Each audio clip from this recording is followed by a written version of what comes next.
All right, guys, so today we're going to talk a little bit about how I store my hollow belly frogs. This is a Plano, I believe it's a 3700 deep. It's got this gasket around it, which makes it waterproof. That way it keeps all of your baits protected from rust, keeps the water out of there. So I just want to show you, I'd already gone through this box, but how exactly I set it up. I like to take these inserts that come with it, I'll cut them down and I'll put, you'll see right down the middle. And then down here, a lot of times I'll actually leave one open as a big one because it gets kind of goofy. You can't really fit much in there. In that space just with how it's built with this little latch there. So how I separate my frogs here, you'll see I got my popping frogs across the top. It's a mixture of Spro, Depths, depending on what you like to use. Then I got my regular, just traditional frogs there. Got a couple with the shad, so it kind of turns a little bit better. Got a couple old frogs here that if I see a snakehead or something that I'm not worried about my bait getting just completely destroyed. That's kind of the old box there.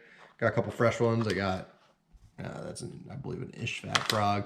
I got a mixture of them. It just kind of, each one has its place depending on where you're fishing. Got a couple big ones, the Spro King Daddies.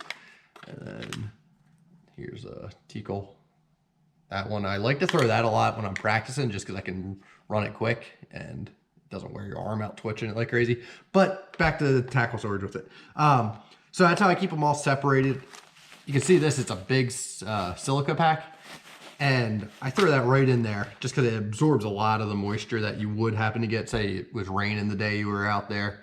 So it's just a good thing to get in the habit of. I put a couple of them in, a couple under them. Another thing I like to do when I'm storing these is make sure you store them with the same brand. For whatever reason, some of the brands don't get along real well when they get warm, and then you have your legs there. With that skirt material, they'll actually melt together. So the best way I figured out was just keep them separate, then you don't have any issues with that. But that's how I store mine. Snaps right back together. Got it labeled, and I'll be ready for frog season.